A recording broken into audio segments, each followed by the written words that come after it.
Yay. Well, hello, everyone. This has been a long time coming. A lot of excitement built up for this, and the time is finally here. So welcome to Voices of Color, Scadian Stories. I am Nina, aka Genevieve in the society.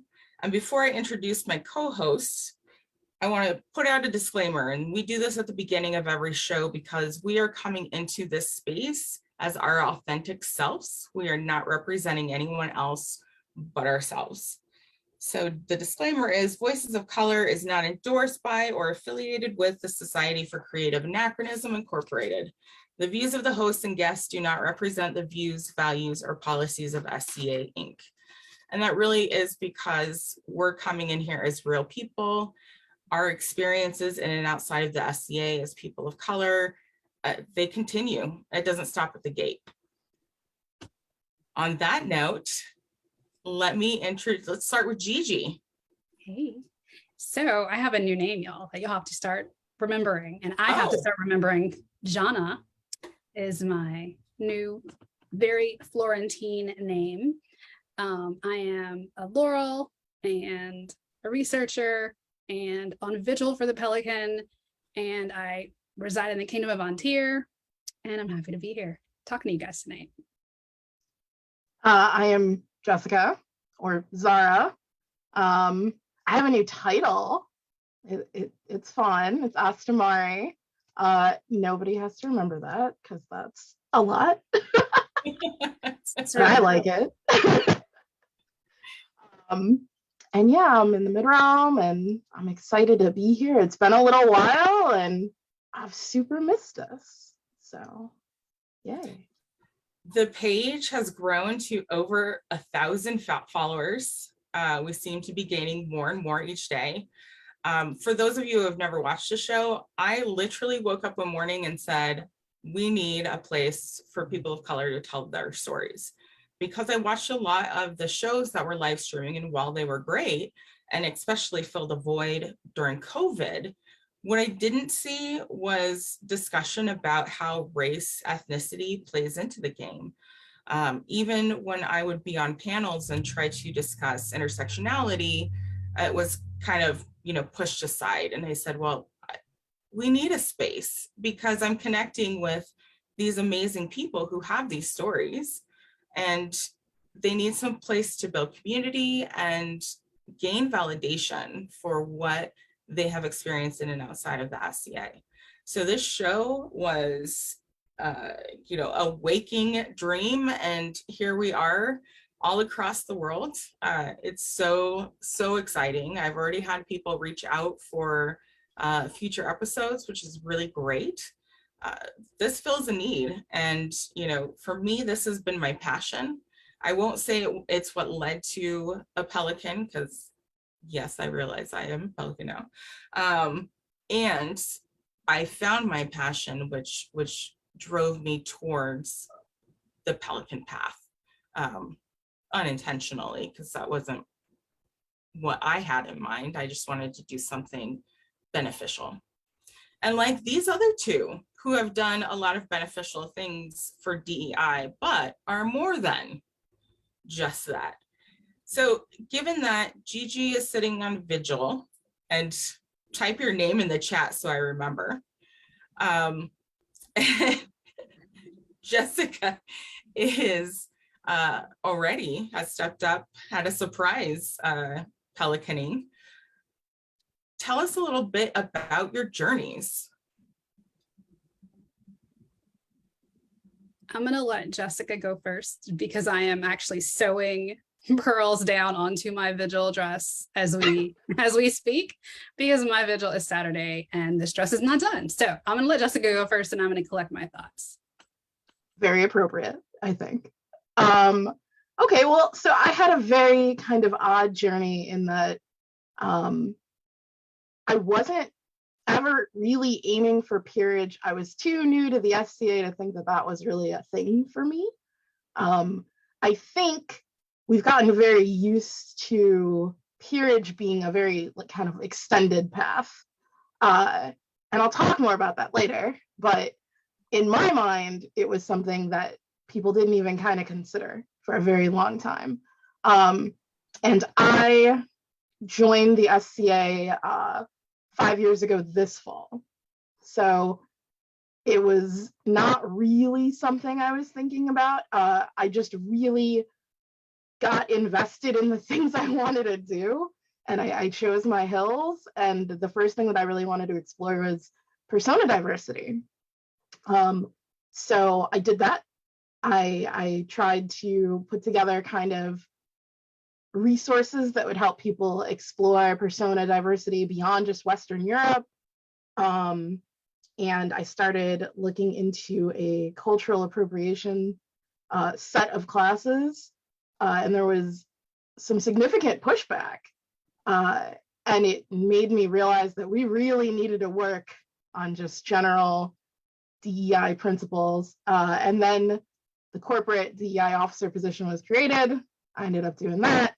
And I want to say that that's probably a significant, although not the totality, of my service in the SCA. That's been 3 years. So of my kind of 5 years in the SCA, the last 3 have been really working at the corporate level, trying to figure out ways to introduce DEI concepts in different ways. So my kind of surprise ceremony, it was really cool. Gigi was there and it was absolutely delightful. John flew in. That was super cool. They had to hide him like a little gremlin in the vigil tent. They Which is did. the funniest thing. But it was all one day. And then I already knew that Nina was going to be put on that day. And so I was like checking my phone because I'm like, I know this is happening. Like, I know this is happening and I want to see. Like, it was a lot. How did you know? I got friends. I got friends. It was very important to me. So yeah, so that was kind of I guess if I had a path to peerage, that would have been it. So yeah, I'm gonna shoot it to Nina and or Gigi, whoever wants to jump in. I can go. My path started with the arts and sciences. I'm a complete Italophile and I love all things Italy, and I have a background in sociology. And so studying women's lives and all the things that go along with that, not just clothes or their cooking, but like how they thought, how they wrote, what were their hopes and dreams, what were their challenges. Those things were so interesting to me. So it took me, I think, about 6 years to go from beginner to like starting the SCA, starting Kingdom ANS entries to being recognized as a Laurel. And that was in 2015. And once that happened, I don't think I ever thought I would get another peerage, like, because the arts and sciences are my bailiwick, right? They're my thing. But I ended up doing service around that. I created a department at Gulf Wars. I traveled around to other countries teaching and trying to support events. And then I got into, I guess, a social circle of people who were progressive and knowledgeable about equity and inclusion. How did that happen? Yeah, I think I met some people who were like, hey, you know about this stuff. And the board is looking at maybe creating a position, and was like, well, I would interview for that. And so I became the interim corporate DEI officer at the very beginning of their, foray into having a corporate DEI officer. And then I transitioned onto the board. And between those two positions, I think my service really went to another level. So it wasn't just autocrating events, mentoring other people in service. At the kingdom level, it was helping the society choose what path it's going to take with this new paradigm, really, of how can we be equitable? how can we be inclusive? Where do we start? How do we teach people what this is and why it's important? So I was able to work on things like the anti-discrimination clause in corpora, the sexual misconduct policy, in conjunction with the things that Jessica did when she stepped in, just supporting her and all of the things that she was bringing forward with her vast expertise in DEI. I think what I was able to do was have a significant impact across many kingdoms. And so that was recognized by other people who were Pelicans as significant service. And I was offered at June Fair this past June. And the thing is, they had just given me a goot, which is like a drop of blood here. So it's like the grant level service award. So they just given it to me like 2 weeks before like May Crown. So I thought, oh, well, maybe I am on that path. Maybe eventually they'll see me as someone who does service and not just ANS. But they fooled me. They fooled me.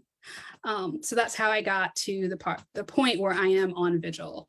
And my vigil is going to be this Saturday at September Ground in Ontario. I have a virtual vigil online. If you want to send me words, go to labelladonna.net. It's the blog post, the most recent blog post. And then my elevation will be at 12 night, and these two ladies will be there. It's going to be so great. I am so excited. It was, I had no idea. I had absolutely no idea. My offer came on a really important day in friends' lives. And when I was called up into court, I got the award for, what is it? Being creative in this time, doing the videos, doing the live streaming, still bringing the SCA to people when, even in the midst of a pandemic, for voices of color. And then I was given my goot at the end, and I was like, I finally got my goot. I'm so excited. And then it was and there's more. And they called the Pelicans up. And I was like, what the hell just happened? I literally just got my goot and then got a Pelican offer.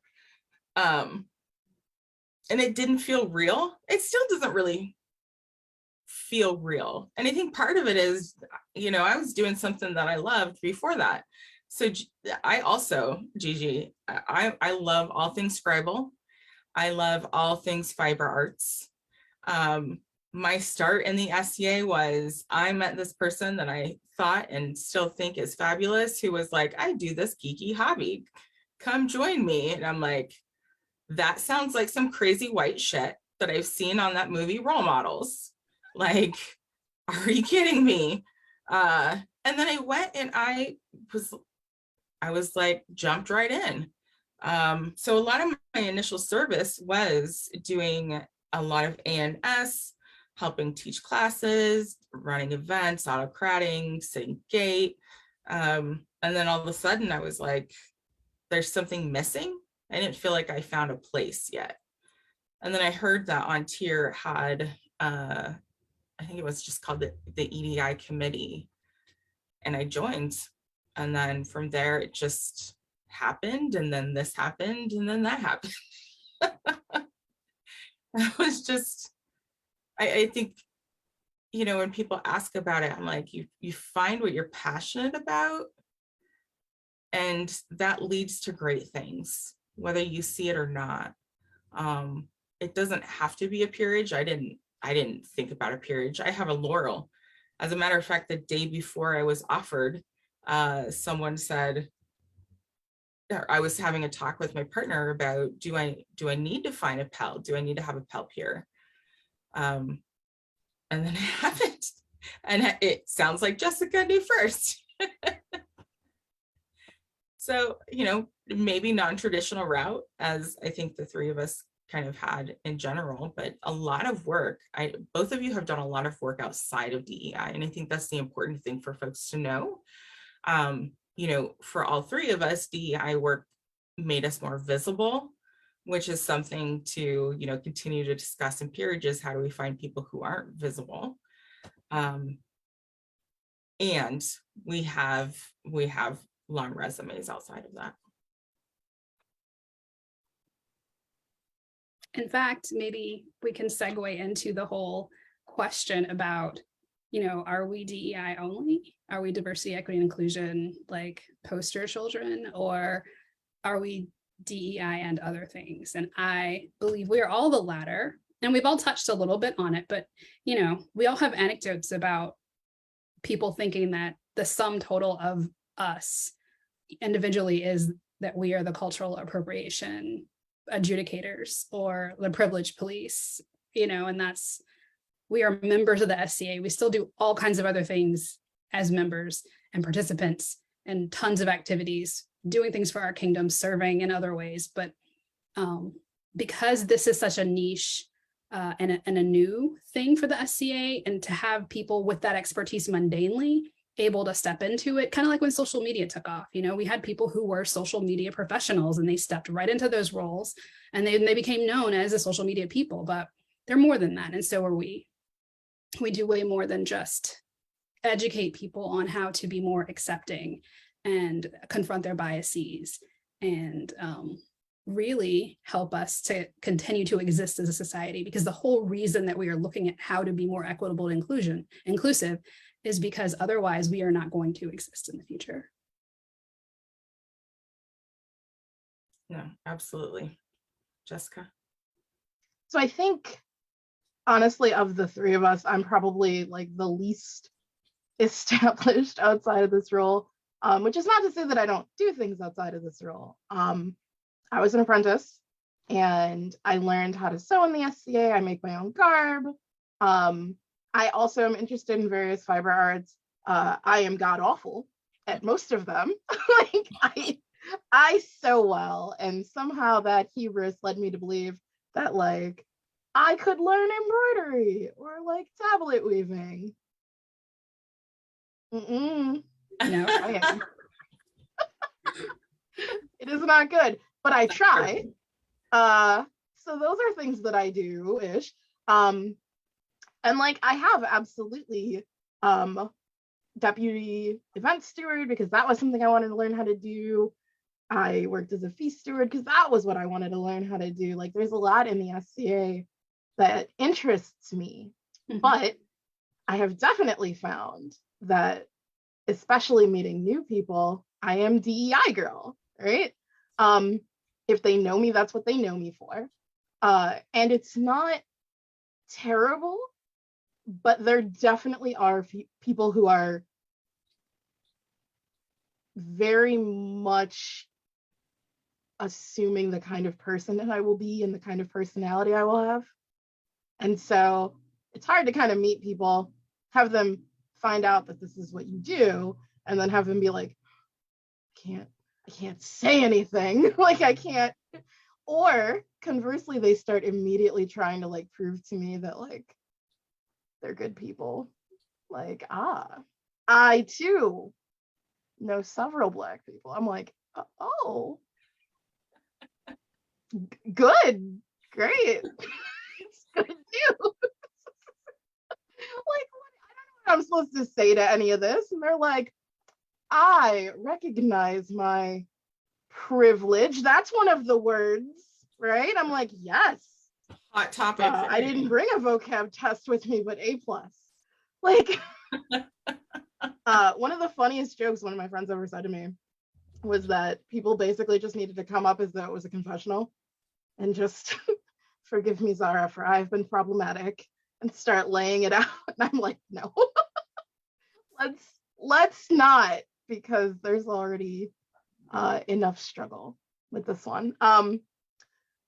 But I will say, like, it introduces some really kind of difficult headspace for me, because I'm going to be done in this role and I would like to be a whole person and not just like the DEI girl. And I'd like to go and hang out with people without them, policing every word they say around me and expecting me to like round up the white people in the group. Like, I just would like to be a person in the SCA. And I don't know how much this is going to follow me. There is a kind of pain in being afraid that you'll never be allowed to be more. And it goes hand in hand with kind of the pain and worrying that what you are is not enough. So yeah, it's a really complex topic for me.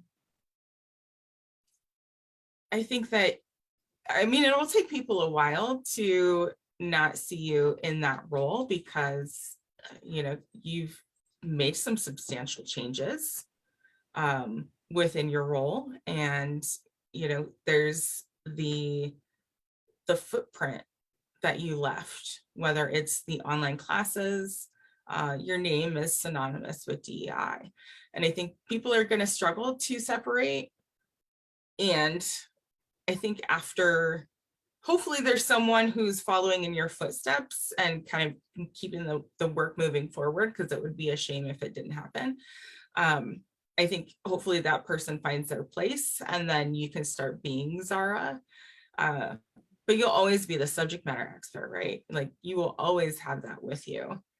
It's difficult, but it is. It's especially difficult as a person of color being tied to DEI and people wanting your opinion. I don't know about y'all, but I get, anytime something happens in the kingdom that has to do with race, ethnicity, almost any kind of, you know, otherism, I get a message that's like, Nina, what do you think about this?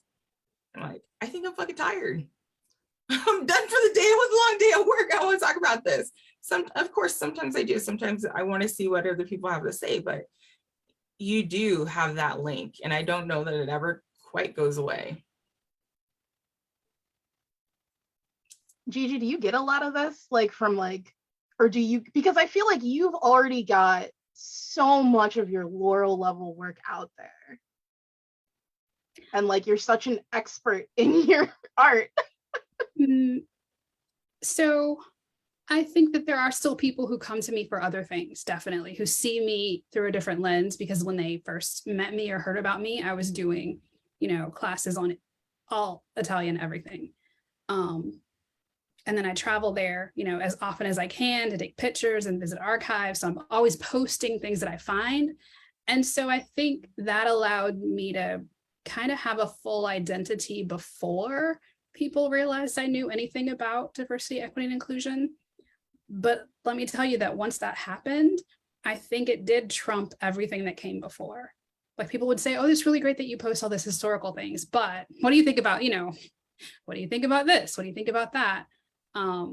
Finding me at events to tell me things that are going on when there is event staff there to handle those things, you know, because they think that I must be the person, like the guru with the knowledge who knows what to do. Fortunately, I think as the community has grown, there are more people identified as knowing what to do, right? Or knowing who to talk to. There are, you know, event stewards and seneschals that have a good basic knowledge. They've taken the courses that Zara gives. So I think maybe that is going to just change as the community continues to grow and officers really take step into being shadow lanes for equity and, well, actually for the core values, because it's in the core values, right? It's in corpora. So everything that the SCA is about is in corpora, and diversity, equity, and inclusion is there. So it's just going to be part of all of our jobs, honestly. And I know some people are probably a little intimidated by that, but we have some great leaders out there, you two being two of them. So I will say, like, people will come and be like, here's this thing that happens, which makes sense within the context of the SCA, kind of. But people will also come to me with things from like the news. And usually it's a really traumatic thing. Yeah. Like, I can't tell you when there was that string of very like public murders by the police. Mm-hmm.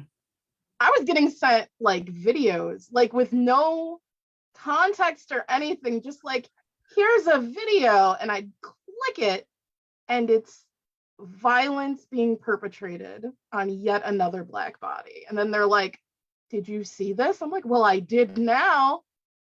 I I don't watch these. Like, I will read about this. I keep myself informed, but I don't watch these videos. I find them very traumatic. I don't need these. There are videos that haunt me to this day that I'm like, I wish I'd never heard that or watched it or whatever it is. And so I actually had to make a post of like, y'all need to stop sending me this. Like, you get no points for letting me know that you're aware of it. You're just ruining the rest of my day by exposing me to media that I didn't want to be exposed to without my consent. So don't do that, collective. Please don't do that. Well, and I just want to be like, yes, it's our community. There are people that look like us. Of course we know. Like, do you know what's happening in your community? We call it trauma porn at work. And we don't, in our office, we do not allow that. Like, you do not share that. If someone needs to know something, you verbally say it. And usually they already know. If it's about their community and people that look like them, they usually already know. There isn't a need to expose anybody, quite frankly, to any of that trauma. We don't need to pass it on, especially given that a lot of the times the stories are inaccurate, and all it does is give fodder for, you know, this victim, because nobody deserves to you know, have their life taken away by the police before even getting their day in court. But then they go and pick the person's life apart. And so we don't need to continue those stories. It's similar to what happens with, well, I'll leave that one. That's another story. But with, like, you just don't need to do it. We know it's happening. Let's work towards a solution, right? And it also is, if you knew someone had been, I don't know, raped, would you send them stories of rapes? Like, oh, this basketball player has been accused of this, or, you know, this, with the Me Too movement, would you forward them, oh, Harvey Weinstein did this, I know you went through this, and what do you think about this one? You wouldn't want to have that person relive that traumatic experience. So for us, being a Black woman, I know that my life is not valued, right? It is traumatic for me to have to be reminded of that by seeing videos of Breonna Taylor's house sent to me, diagrams of how they entered, and videos about, you know, where the shots went and where she was standing, and then also, like Jessica said, to hear how they pick apart her life, because all I can think is they would do the same to me. I really hope I'm never in the wrong place at the wrong time, because my family would have to go through what I'm hearing this woman, because I am her, she is me. So try to think about it with that amount of compassion and empathy, that these are reminders to us that we are disposable in a lot of people's eyes, and not just people, but like institutions that are actively okay with us being disposable. So next, before you hit send, please think of that part. Yeah, it can be really terrifying how consumable our lives become, especially when something like this happens. Suddenly there's all of these videos that I'm like, when these videos happen to other people, they don't show the video because it's considered too graphic.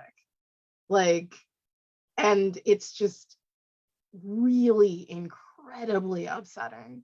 And yeah, there is this kind of, but what did they do to deserve it? Because like it's this turning it into a story for other people to just enjoy. Yeah. And I'm like, this is terrible.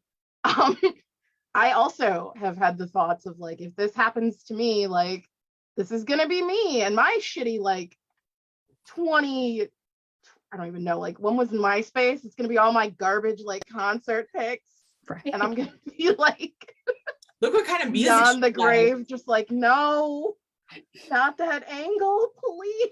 she That listened was to the devil mercy than me. Yeah, no, it's gonna be terrible. No one needs to see that shit in my closet. No. I've come too far for the media to drag this back out with my like raccoon eyeliner. Like, please, no.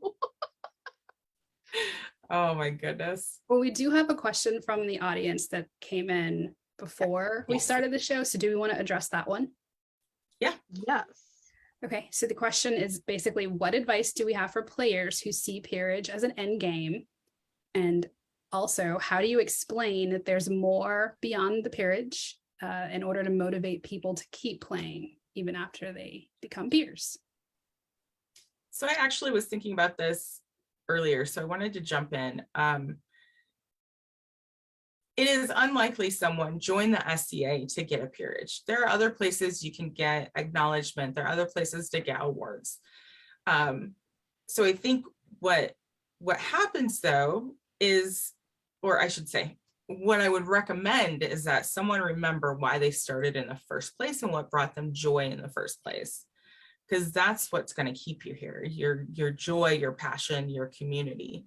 Because people don't join just to get, a cap of maintenance or a cornet. That means nothing outside of the SCA, right? So go back and find the joy. Find that one thing, find the reason.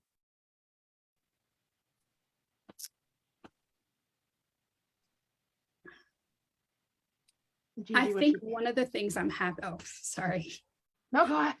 I think one of the things I'm happy about is that I'm seeing the concept of peerage change. And so I think that idea for players who maybe see peerage as an end game, if it takes you 20 years or 30 years, that might really be your end game. Like, you've had a great run, you've done a lot of things, and you're tired and you want to maybe do some other stuff. Maybe seeing it as an end game in that way makes sense, but Zara has been in less than 10 years. She has a lot she wants to do. She's still excited about the game. There's still events that she really wants to go to. And I mean, there's so much still up in the air for her. And I feel the same for me. And I've only been in, I always underestimate like how long I've been in. So I've been in since 2010. Got my AOA in 2010. 12 years. So 12 years. And I feel like there's still like, I want to go to Rowaney Fair. I want to go to Double Wars. Like, I still got things like, I got a bucket list, right? So there's no end game here. When I got my Laurel, I still was so excited about teaching and learning. And I still had things I wanted to discover about Italians in the past and how they lived and all the different city states and all their, quirks and differences. So I think my advice for players who may be thinking it's going to take me a long time and that is like my goal and I don't have anything beyond that, just remember that things are changing. You may reach that goal a lot sooner than you think. And so I hope that you are still excited about all of the learning that is still available for you and all of the doing that's still available for you, all of the sharing that's still available to you, because we are an educational society, right? And I'm a lifelong learner. Like, I learn something new almost literally every day. So my advice for someone who might see it as an end game is rethink that, because much like Zara, you have no idea when they're going to call you up in court and be like, we are going to recognize you as what you are. And then how do you explain there's more beyond the peerage and motivate people to keep playing? Same answer. Like, it's a recognition of kind of, I don't want to say your status, but it's kind of like recognition that you were already doing this job, sort of. You're already representing the society very well. You're already mentoring people. You're already furthering the aims of your kingdom. You're already a pillar. And that we want to see you continue to do that and give you these accolades so that you can use that social capital to do more good, right? I think the game is also changing. So if you leave, you're going to miss out on that. Think about, so I've been in probably a little over 7 years. And when I first started, right, it was still Western Europe. And here we are, now I'm starting to research my Haitian heritage and looking at Haiti and where I can go with that. And then with, I'm gonna call it out, with the new rule code, Resolution. with the new resolution, you know, some of that non-written documentation can actually be submitted. I mean, I know for some there's never going to be good enough, but talk about a step in the right direction. You know, things are going to be really exciting. And so if you bow out after you get your peerage, you're going to miss out on some of that. I think it's an amazing time to be in the SCA right now. And I'm just going to say, shout out to Jessica, because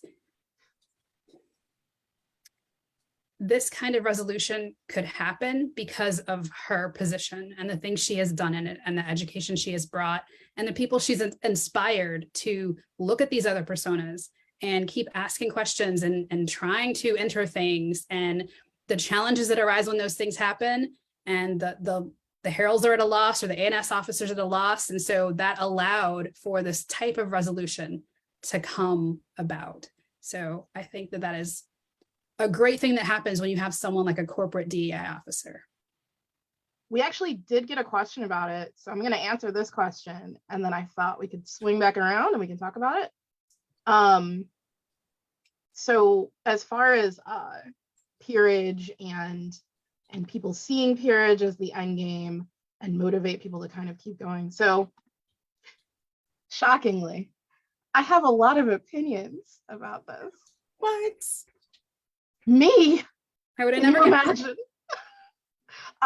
No, so to keep it brief, I have always seen peerage as a job, not an award. And I think, bringing it kind of back to what I had said earlier with increasingly long paths to peerage, I think that introduces some of the problem of the conflation of it as an award and not a job. Because if you spend 20, 30 years pursuing peerage, and then you get it finally at a point where you have very little left to give, it's hard to look at it and be like, all right, now I'm going to crank it up. I don't think that we should do that. I think that we should be looking at people who are on the way up, who have not yet hit the pinnacle of what they plan to do, so that they can bring up everyone else with them when they are elevated. Because we all know that, whether we admit it or not, peerage brings a platform and peerage brings a voice. And while in a very real sense, peerage brought very little change to my life in the immediate, I have absolutely noted a difference in the way people interact with me since I was made a Pelican. It's really marked, and it's hard, because it's like I was doing the same thing. Like, I am not a different person. But peerage changes things. And so we have to acknowledge that. We have to acknowledge the implications of that, both positive and negative. We have to understand that our words as peers mean more, both for making someone's day in the SCA, but also making sure that negative elements are addressed and highlighted and called out. Like, my new peerage advice is basically to tell people, like, hey, let a motherfucker know, because there are people who will listen to you when they won't listen to other people, and it's not fair and it's not right. But what you can do is use that. And I don't know, before I don't remember what I said. Mostly just like, I'm eating your food. Thank you for being good. I did not have any deep thoughts before. But yeah, I do think that people who see peerage as an endgame should consider the kinds of peers that they have looked up to and how those people have treated their peerages, where the bulk of their work happens and what they do and how they use it. And I think in general, we should not see peerage as this lifetime achievement. We should be aware of the creep that is happening across peerages and how long it is taking some people to reach peerage. And as peers, we should address that.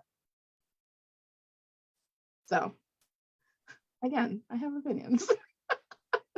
And along with the changes you've talked about, there are other things that we are becoming more aware of. We're becoming more aware of cultural differences and how the PLQs and things like thoughtfulness and helpfulness and kindness manifest themselves within different groups of people. So how you think those things should play out may not be how someone who is neurodivergent expresses respect and politeness and shows that they, do care about your time. The way they are considerate or empathetic may be a little different, and you might have to pay more attention to realize that they are doing the same thing that you think is a good thing to do, but it just looks different. And I think that comes along with equity, like fairness, looking at what they're offering, and it doesn't look like what someone else is offering, but it's the same quality, right? So all of these things are happening, and I guess it takes a long time to turn a big ship, right? But because we are experiencing this paradigm shift, I'm here for it. I'm here for that ride, and I want to continue to promote thinking about how the differences that we may not have ever thought of or talked about are all valid. And then if we're going to continue to grow as a society, we have to be welcoming to all of these different types of people. They all have something to offer. I'm going to call out a couple people. I don't know if they're watching. But speaking Frontier, the changes have been amazing to watch, and the discussions. I think our last reign and our current reign, so Sven and Rifkin and Ashaksi and Octomasatis, have done amazing work in this area. And it shows when I have members of the Shiv coming and having these discussions with me. And I think we're moving in the right direction. And I like being in an area where the reigns are aware and present. And I think we can do the same as peers. And that's what we've been saying on this show, I think since we started.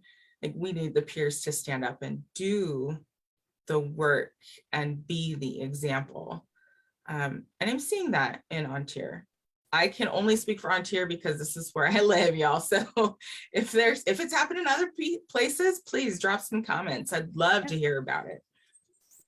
And if those people who are in the Order of the Chivalry are coming to you, they're talking about it amongst themselves as well. I mean, that is what must be going on, which is great. All of the peerages really need to figure out how they can understand these core values and actualize them in their day-to-day operations as members, as peers, as officers, as baron and baronesses, etc.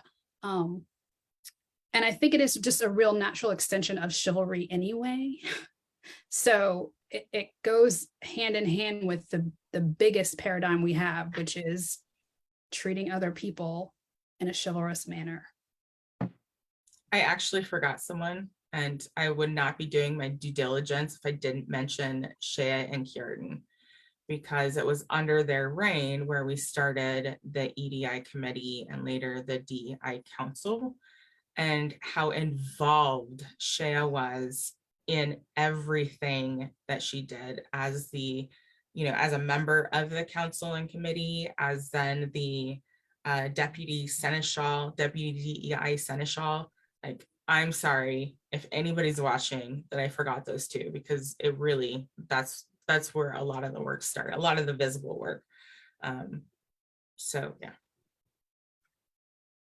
Yeah, Shea has done an enormous amount. I vividly remember meeting her at Gulf Wars before this position was really as much a thing, and talking about it. And yeah, then she was the first DEI officer out of Ontario too, or deputy seneschal for me. It was very cool. She did an amazing kind of almost was really a front runner in it. Like, she was doing it when the society wasn't even. So, Well, I think yeah. that's going back to a peer. That's part of being a peer, is doing the work when no one's looking and thinking of new ways to move the society forward. Because again, yeah, it's a job. You don't get a peerage and get to slack off. As a matter of fact, my last event, I was saying, I'm not a peer right now. I'm not an officer. I am just Genevieve. And they're like, nice try. That's not how it works, right? Like, you are a peer always. And we need to be those role models. And I hope that people can both see us as role models and see us for the other things we do simultaneously. Jessica, you said there was a question in the chat related to. Yeah, so we got asked what our thoughts are on the new ruling for the oral history tradition resolution. So Start. I can. Okay, so this is something that I'm very excited about, even though it feels like a lot. Right, I'm done with this. I'm done. Enough of that.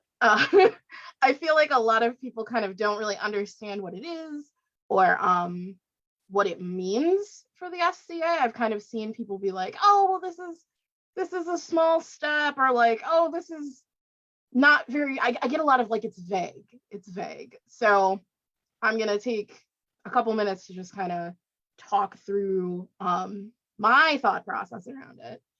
Reminder, I don't speak for anyone besides myself here, so this isn't like official policy interpretation or anything like that. But I do have some degree of knowledge about this. Hint, hint, wink, wink. So, important things to remember. A resolution like this one preemptively tries to address these issues before they become issues. So if someone had an issue with submitting a name or submitting documentation for ANS and they had gone to the BOD and said, hey, this is not allowed in the current system, I wasn't able to participate, this is the problem I'm having, and the BOD said, well, that's not cool. We're going to go back and we're going to say that this is something that needs to be allowed, and we're going to give guidance on, you know, this person has to allow it in this case. That would be a huge dialogue and discussion within the sphere, but that would only apply to the one person. So the resolution basically says that if this applies to you, and it's not limited to just heralds and ANS, this is something that could apply theoretically to shadowlanes, this could apply within the marshalate, this could apply in a lot of different ways. And so basically this says that this is something that you need to go develop some kind of protocol with. Now, I do understand that this is something that the academic community is struggling with. I'm going to say, with all of the respect to what we do, we are not an academic institution, and we play a little bit more in that gray area, the anachronism, right? And so we do get to take a little bit more lenience and say, like, hey, we are going to do our due diligence here to make sure that this is as accurate or valid as we can make it, but you're not going to be subjected to like peer review, right? This isn't something that you're going to need to develop your doctorate in order to present, because that's not who we are, and that allows us to be more inclusive here.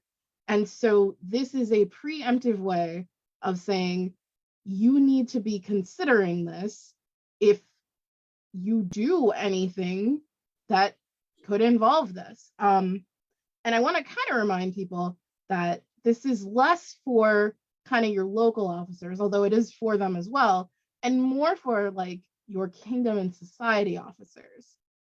Because if your society officer develops a protocol, that then allows everyone below them to then build off of that work. So this is not one of those cases where this baronial officer can think that this is great and this baronial officer can apply it very poorly. This is one of those cases where it's going to be kind of top down, but with support from everyone along the way. And then everyone is going to be obligated to have to kind of acted out well. Does that make sense? So it's going to be kind of a crowdsourced communal build, but everyone is responsible for execution. I think it's great. I'm super excited. This is something that I'm very excited got done, particularly since theoretically I will be stepping down soon. I think that this can only be positive because even though what comes next is difficult and we still do need to find that granularity, resolutions are vague. They are broad. The protocol that gets developed will address specifics. And now we have the opportunity to build it in a way we never had before. So those are my thoughts. What do you guys think? The only thing I have to add is that after all of the conversations we've had on this show with people of color, especially people from Indigenous, First Nations communities, that we've wanted this for a really long time, and it's here. Is it going to be perfect? Well, the people who are writing these later are not perfect. It's not going to be, and we should anticipate that. It's a step towards another step, towards another step. But for the first time, we got what we've been asking for, and it's amazing. And I thank you for all the work you put into it. Gigi? I think you both covered it. I do want to take this back to a phrase we use a lot in DEI, which is when you know better, do better, right? And so at this moment, there have been enough people who realized that this next step needed to happen for our whole society, and that maybe a resolution was the best way to kick that off by saying, go forth and do this thing to the best of your ability in your area for your people, and using their privilege as board members to do that, to put their names behind this resolution. So when you know better, you do better. And right now, people have been complaining about this for a while, right? Issues with names, issues with ANS. And so now we are collectively saying, okay, we're going to do better. And I really appreciate that we are walking the walk in this one. I think you're never going to please everyone. And initially, I had some of the same reactions of, this is too vague. You know, people are going to write something for these kingdoms that are going to be harmful. And I see comments about, you know, well, now people are just going to say, my grandma said this, my grandma said that. But the reality is that's not going to happen. One, you know, how many people are going to take the time to like make up this huge backstory about something that they're presenting or something that's happening, right? Like, we're talking about ways, and like I said, I admittedly was thinking about ways of how it could be abused before it's even been implemented. And so we roll it out, we watch, and we learn and we grow, and then you tackle any, you know, unknown or unforeseen things as they happen. But really, who's going to take the time to make up some story so they can get, you know, something out of it?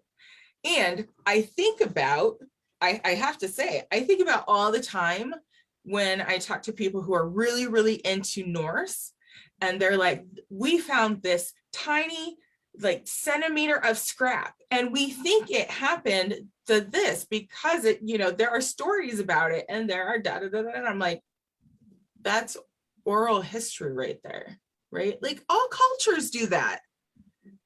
This is not like, we should not be thinking this is some like hoodoo something new. That's how history happens.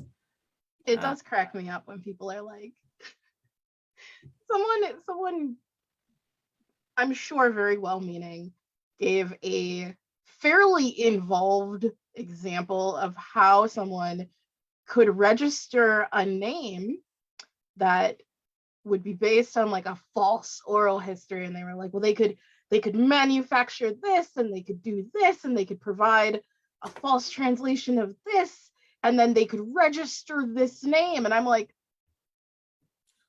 couldn't they use that name anyway? Like without registering it? Couldn't they just go around and be like, please call me XYZ? And people would do it, right? It's not like offensive or anything. And they're like, well, yeah, but they could register it. So what do we do? I'm like, they won. Like, I don't know. Like, I don't know. I guess they beat the system. Like, well, give them the name. If they spent 50 hours developing some backstory about how their great grandmother said something, and give them the name. Right? Like, if someone is photoshopping documents and like falsifying translations because they desperately need this name registered that they can just use, I'm like, they are dedicated. Hire them. You bring them on. We need them. Yes. They should work for us. Exactly. Like, I don't know. I guess I definitely don't want to minimize the absolutely incredible work that comes out of people in this organization, because people have done some amazing doctorate level work, right? People are putting in so much research and information, and I don't want to minimize that at all. No. But at the same time, I'm like, realistically, who are these boogeymen that are going to come and put in all of this work to then subvert a system that doesn't exist yet? Yeah. And like, how are you using this as the sole reason why we shouldn't allow all of these people with completely valid stories to come forward? The benefits far outweigh any potential abuse of the system. I mean, we hear it time and time again on the show, outside, and in our work lives, wherever. Like, this can only be beneficial for all those people who have a story to tell but haven't been able to. And so we embrace it. It's change. This is where we need to go. Someone up there heard. I say up there is in the bod, by the way. Like, we're getting real spiritual. Someone was watching the show. Yes, deeply mysterious. Yes. So I want to ask you to maybe go in a little more about your accomplishments. What are some of your little known accomplishments, your little known skills, talents, abilities, interests, just to let people kind of see you more as a multifaceted, well-rounded person like you are. Who wants to go first? Not me. Oh, geez. Like SCA interests? And or outside. And or. Sure. I really enjoy, so I just want to say, when I joined the SCA, I didn't know how to sew, never painted, never woven anything, let alone, tried out card weaving, which nightmare, not fitting with me. But I love illumination. I absolutely love it. It puts me into a place where I'm happy. And as a matter of fact, the arts, that's what keeps me sane sometimes. So whether it's, making something for my office, or making something for an animal because I spoil my animals, or it's, doing a charter. I'm in the middle of a couple charters and some scrolls. That makes me happy. That's what I do. I would say that is my core person. And earlier, when we were talking about how people express themselves differently, my love language is gift giving. My love language is showing that I care about a person, that I'm thinking about a person through a gift of some sort. And it's not always a physical gift, right? And so when I give a scroll, or when I see someone with my charter or my weaving or what have you, like, that fills my cup. And the last event that I was able to run, oh my gosh, I have to tell the story because the kid was so darn cute. So I ran an event, or I didn't run an event. At the last event that I went to, I did an ANS card painting, and I had like 25 people because we were set up by the ERIC coming in, people who had never painted before. And this little dude, oh my gosh, this little boy comes up and he's like, I want to do all the things. What can I paint? I walked him through, like, here's how you do the paints. He's like, well, this one is dry. Well, we're going to add a couple, drops of water. So invested in the work that he was doing. And he was one of those people who was like, screw what's on the card. I'm going to be me. And so he painted Groot. Y'all know Groot, right? From what, the Avengers? Not Avengers. Guardians of the Galaxy. Thank you. So he's like, and he hands it to me and he's like, I am Groot. And I was like, hi, Groot. He actually won because he inspired me so much that when it came time for award, he got a special one from me, because like Groot is one of my favorite, I guess, movie characters. I don't know. And as I was walking away, he comes running up to me and he goes, here, you have this. And he gave me the card and he said, because you love Groot so much. That filled my cup for days, for weeks. I will carry that story. I don't know who his parents were, and he only gave me one name that wasn't a real name. So if you know this little man dude, he was amazing. And so I know I digress, but the arts and seeing people enjoy the arts and being around people who want to learn, that's what gets me excited. Obviously, I'm starting to geek out. So I'm going to end there. Jessica. Wait, I want to hear about you have a class on video that's changing people's lives. The bystander intervention. Yeah. Oh, I love doing that class, and I'm going to start transitioning out. And so I've done one of the train the trainers. So I think I had 15 to 20 people in a 4-hour class learning how to do that. And I want to hand the baton over because I want to start doing some more of the trauma-informed work. More specifically, I move out of the trauma-informed and doing more of the healing and resilience community work that I do outside of my mundane job. That is my other area of specialty, and it gets me really excited. And so I'd like to do some work about peer care, how to take care of yourself as you're being a leader in the community, compassion fatigue. We've talked about, how do you keep going? How do you refresh yourself? I'd like to do some classes about that. Yeah, sign me up for all those classes. I need the healing. The healing part is what I'm working on in 2023. That's going to be my year of healing. Mm-hmm. And it's hard, well, one, I think it's easier if you're doing something passionate and you get a peerage because you're doing something you're passionate about. I think it's easier to be a peer in that manner. Like, I don't feel any different, right? And it also means, because I'm so passionate about the work, that I'm going to burn out faster, because it's not just I'm doing this for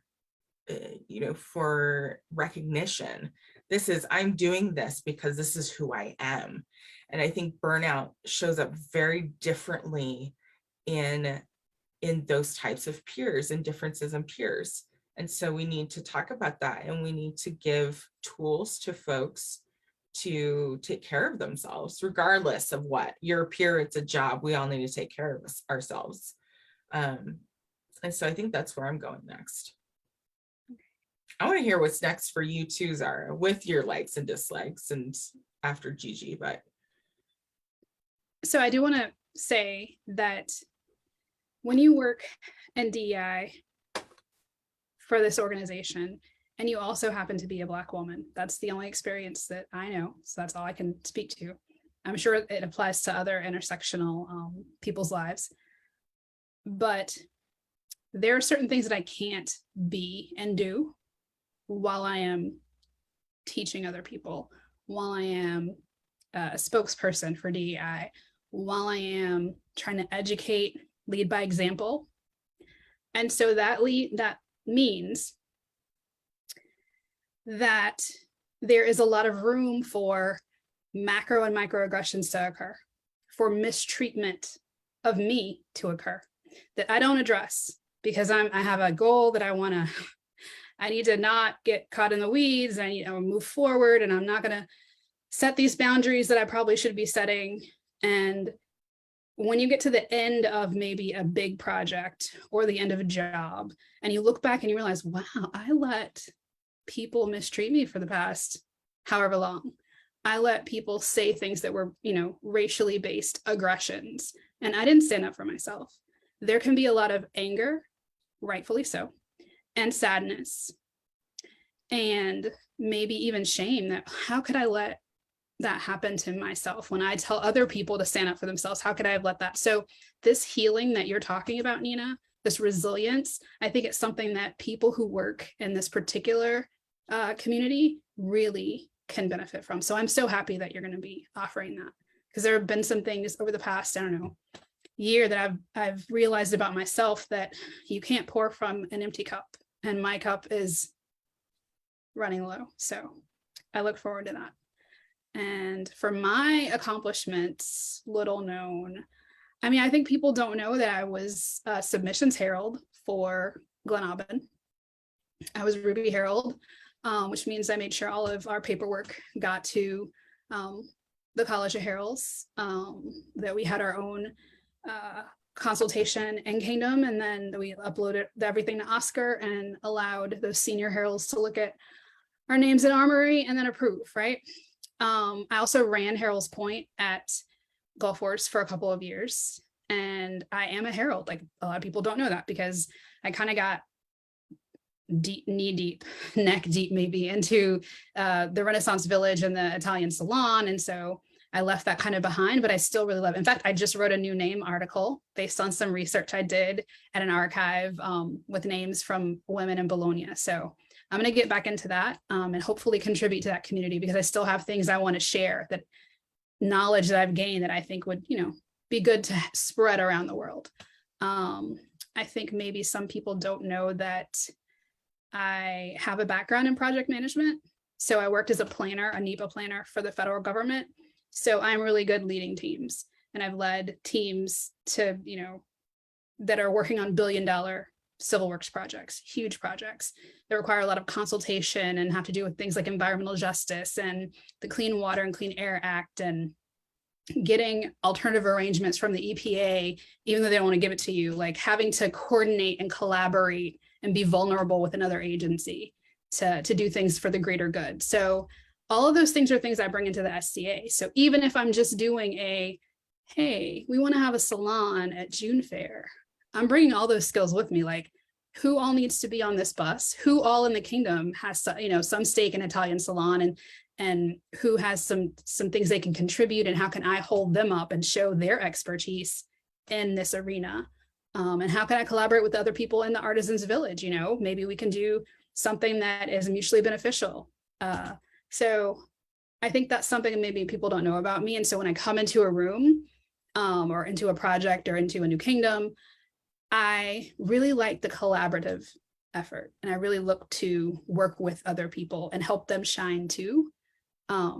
It makes my soul happy when I'm able to do that. People know a lot of things that I did as an interim DEI officer and on the board, a lot of the policies that I was able to vote on. My voting record is public knowledge, so you guys can see like the things that I've tried to make sure that we are accountable for, like the things we say are important, that we're actually working to truly hold those things as important. I can't think of anything else right now, but if something else comes to mind, I'll bring it up. Yeah, you have an extensive resume. I've seen it because, I was elevated before you, and you really have an extensive resume. And I think that's part of why we wanted to talk about peerages. One is to dispel the myth of, that we got this because of DEI. We all have extensive resumes before the DEI work. Even you, Jessica, saying that you haven't been in that long and it was all DEI.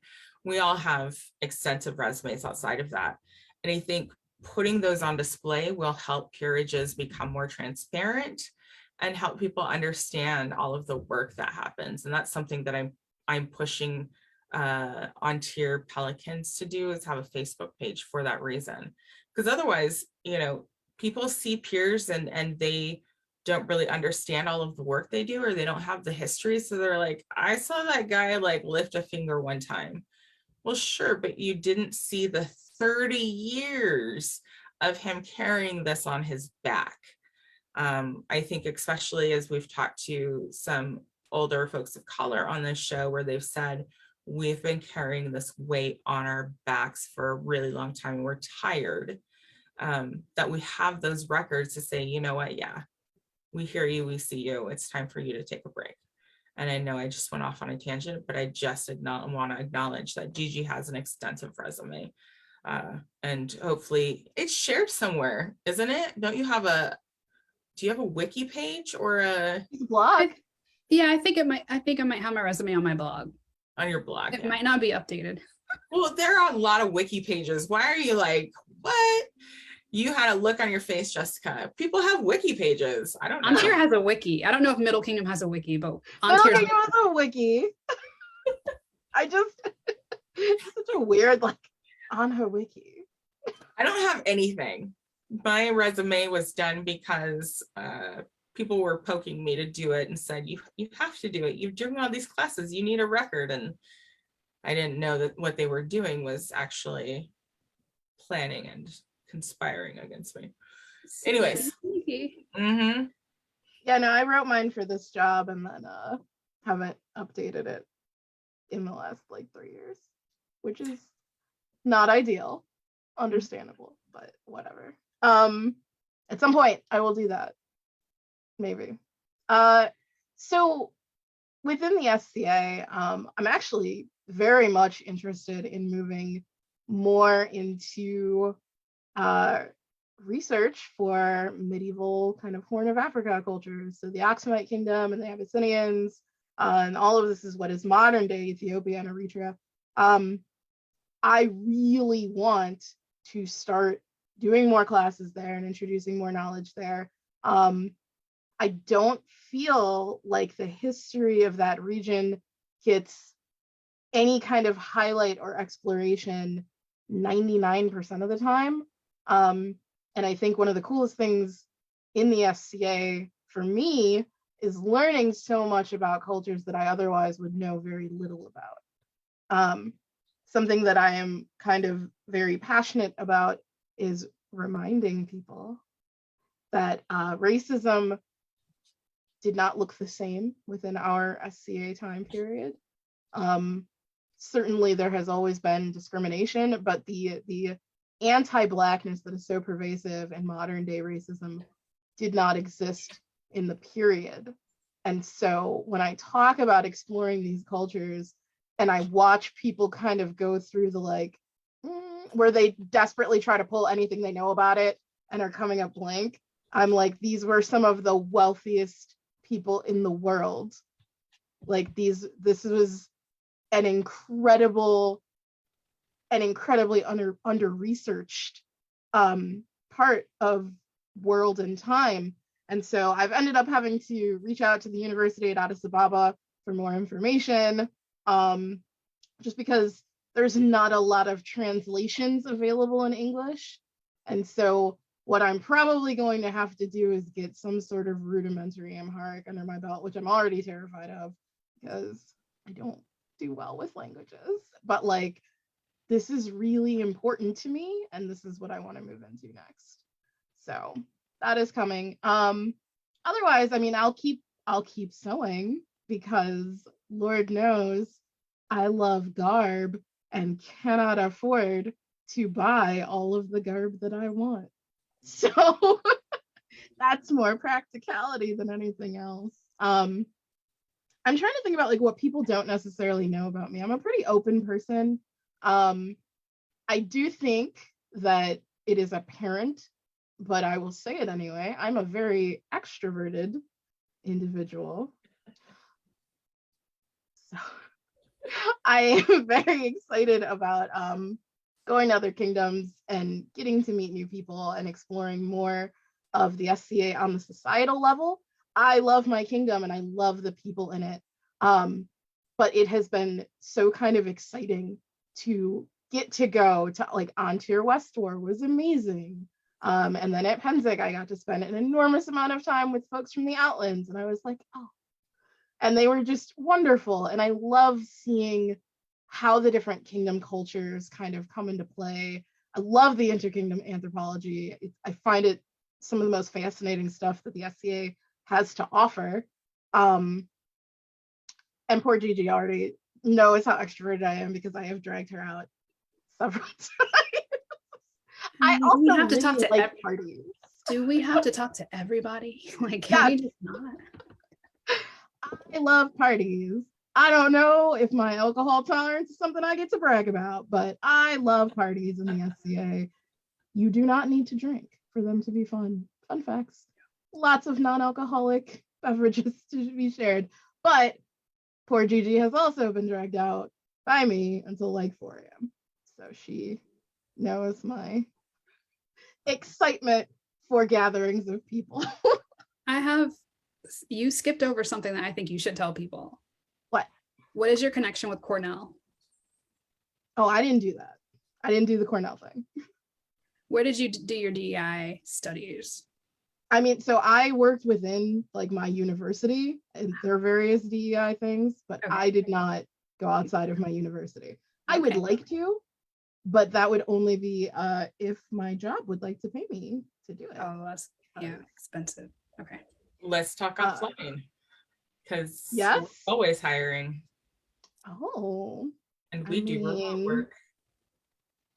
Documentation in pharma was not the higher calling I thought about when I was 10.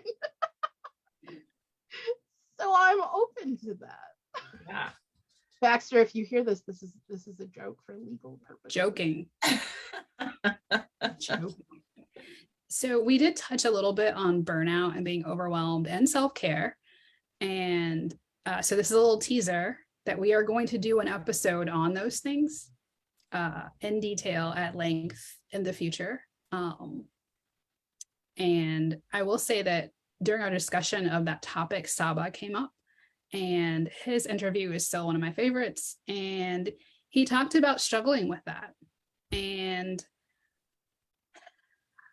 I really think more people struggle with it than actually talk about it. So hopefully our discussion will help you.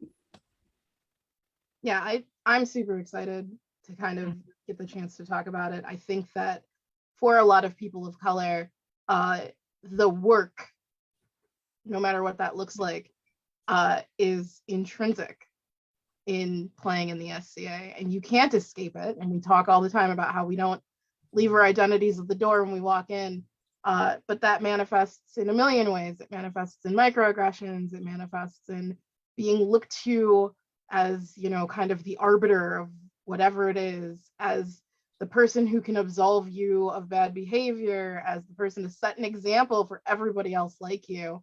And it's exhausting.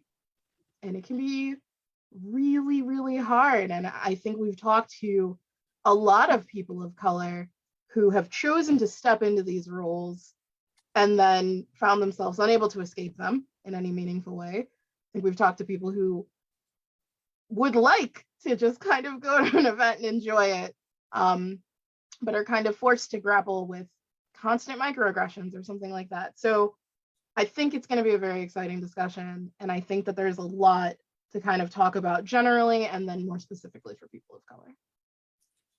And I definitely want to tackle some of the intersectionality that we didn't get to put in, especially I was really looking forward to a queer people of color episode that we were starting to plan.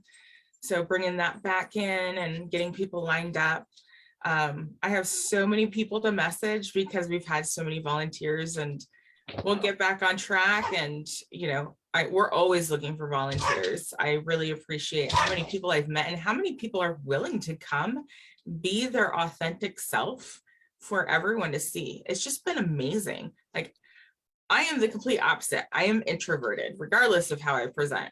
Now, you get a couple drinks in me, there's a difference, but naturally kind of introverted. Like, I process things slower and process it like when I'm away from a situation.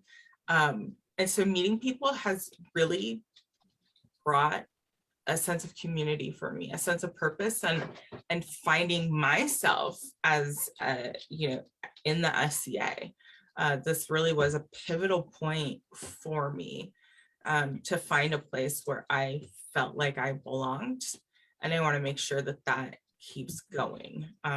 This has been a passion project of mine, and I'm just realizing today, I got to tell y'all watching, I was like, oh, I do not want to do the show. It's been a long day of work.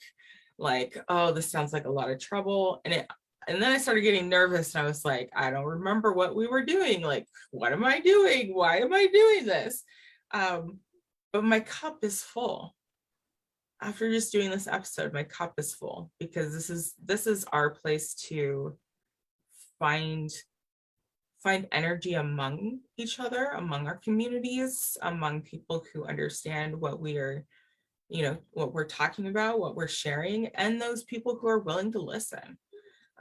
Because again, this show is almost a glimpse into an affinity space. This isn't something that most people get to see unless you're a person of color, and this is the opportunity.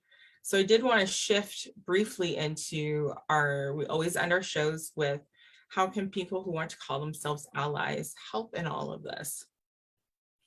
I think really, and I'm going to speak specifically to peers, what you can do is both use your privilege and your privilege as a peer, and your privilege in whatever manner it may be, whether you are white, whether you're a member of the Shiv, that you use that to keep this work moving forward.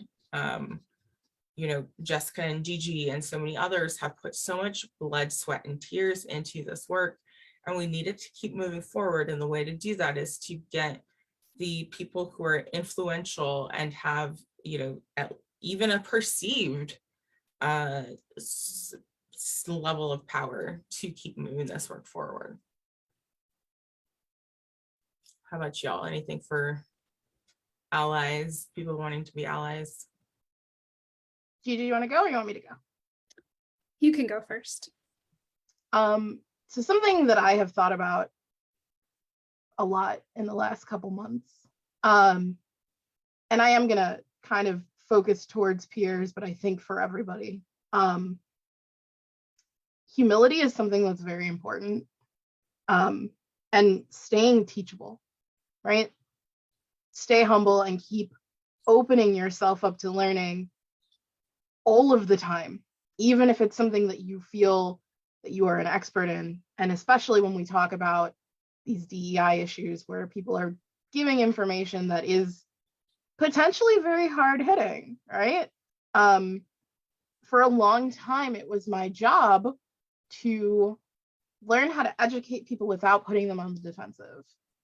And that is important, but it's also hard. And it means that I can't always be as straight with people as I'd like to be, because it's been more important to keep them open to learning than to necessarily make all of the hard-hitting points.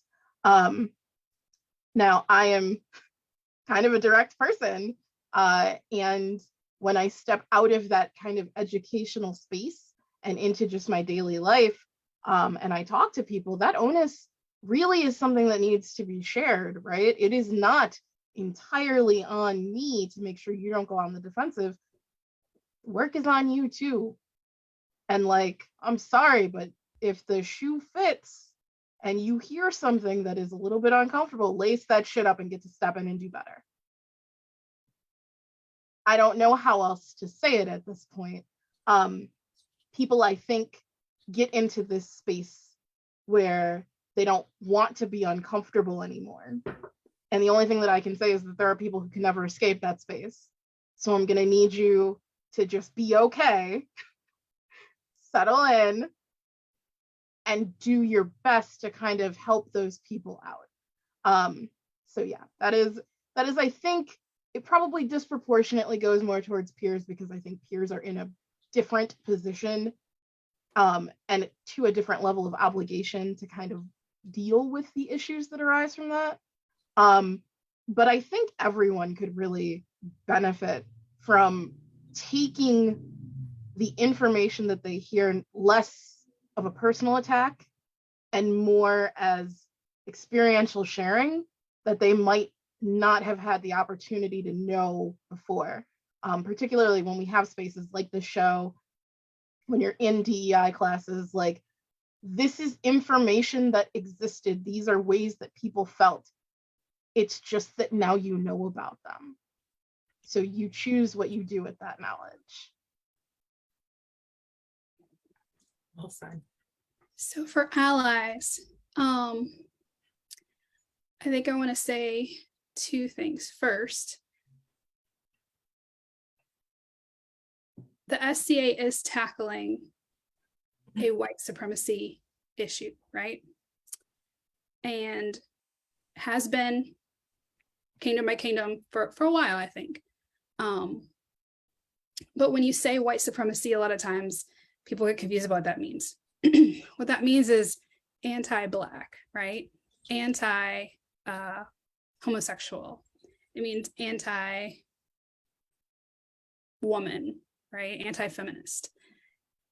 It is anti a lot of great things that we should be open to letting other people live their life and be and do and identify as.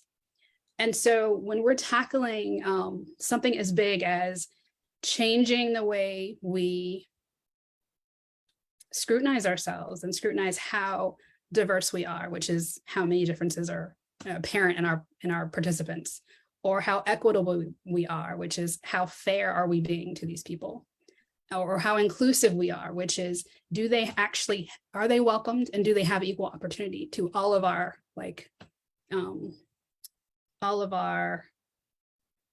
amenities, I guess would be the best word for that. And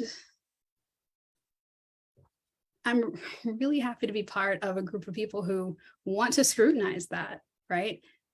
DEI is in our core values. It is in corpora. So even if you didn't know you were an ally, surprise, if you are a member of the SCA, you have agreed to uphold these core values. You have agreed to think about how fair you are, how welcome you are, how you are making sure that people who come to participate in this organization have equal access to all of the opportunities, fair access to the opportunities, and that you're willing to look inside yourself and scrutinize your behaviors, your thoughts, your actions to make sure you're upholding those tenets. So thank you for being willing to do that.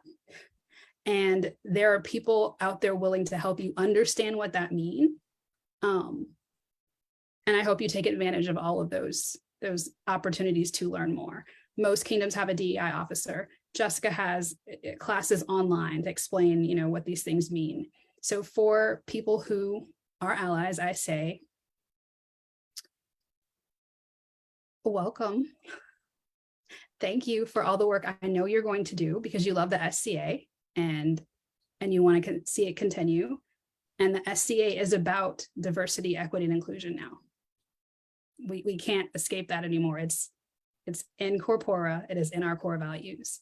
And there is no room here for anti-Blackness or anti-Black womanness or anti-homosexual or anti-feminist behavior, thoughts, actions. I guess that's all I have to say. I think that is a fantastic place to end. I want to thank everyone for joining us for season 3, episode 1. It's been a long time coming. I'm really glad that we were able to gather again. Really excited for some of the guests that we're lining up. If anybody wants to volunteer, and again, this show is all done voluntarily. If anyone wants to volunteer, please reach out to us through the Facebook page.